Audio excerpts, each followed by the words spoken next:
এই ঘটনা বন্ধ করতে গেলে সরকারকে সবার আগে স্টেপ নিতে হবে। তথ্য প্রমাণ জোগাড় করার থেকে তথ্য প্রমাণ লোপাটের দিকে পুলিশ বেশি ব্যস্ত ছিল এবং সিবিআই সময় চেয়ে নিয়েছে, আমরা সময় দিচ্ছি। ধীরে ধীরে সঠিক আসামি যারা তাদের সামনে নিয়ে আসবে এবং আমরাও বিচার পাবো। আমাদের ভরসা আরও বাড়লো। আমরা আগেও বলেছি এবং আজকেও বলছি,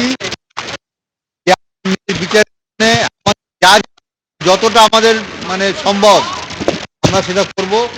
একটা উদাহরণ হচ্ছে, আজকে আমরা ছাত্রদের সঙ্গে এই আজকে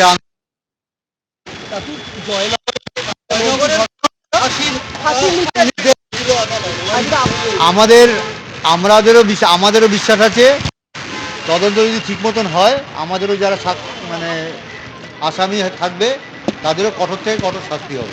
কিন্তু জয়নগরের ঘটনা এত দ্রুত নিষ্পত্তি হলো, কোথাও কি হতাশা? না না না, কোনো হতাশার ব্যাপার নেই।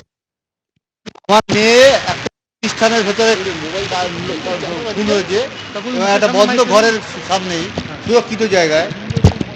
সেটা পুলিশ প্রথম অবস্থায় প্রচণ্ড গাফিলতি করেছে, তার প্রমাণ এবং উদাহরণ এখন আমাদের সামনে সবার সামনে উজ্জ্বল হয়ে আছে।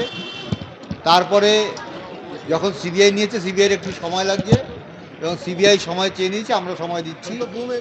ধীরে ধীরে সঠিক আসামি যারা তাদের সামনে নিয়ে আসবে এবং আমরাও বিচার পাবো।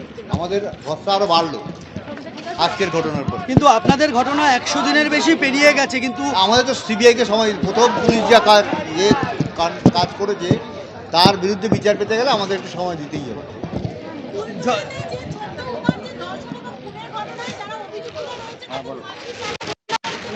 সেই জন্য তো আমাদের সাহস আরও বেড়ে গেল আজকে থেকে। যারা আগামী কোর্টে উঠবে এবং কোর্টে পেশ করা হবে, তারাও কঠোর থেকে কঠোর শাস্তি পাবে।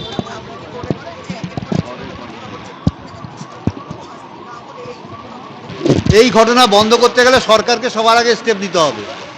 সরকার যেটা করছে না, সরকার ঢিলাঢালা মনোভাব নিয়ে ব্যাপারটাকে, আমার মেয়ের ব্যাপারটাই আমি বলতে পারি, তথ্য প্রমাণ জোগাড় করার থেকে তথ্য প্রমাণ লোপাটের দিকে পুলিশ বেশি ব্যস্ত ছিল। আমরা যখন প্রথমে গিয়ে সিপিকে দেখেছিলাম, আমরা নিশ্চিত ছিলাম যে আমার মেয়ের যে মারা গেছে তার তদন্ত ঠিকঠাক মতো হচ্ছে, কিন্তু পরে দেখলাম পুরো বিপরীত মুখে কাজ করেছে। তারা তথ্য প্রমাণ জোগাড় করা হয়েছে, তথ্য প্রমাণ লোপাট করার জন্য বেশি ব্যস্ত ছিল। আমরা এখন প্রশাসনের উপর এবং সিবিআইয়ের উপর চাপ বাড়ানোর জন্য রাস্তায় আন্দোলন শুরু করব।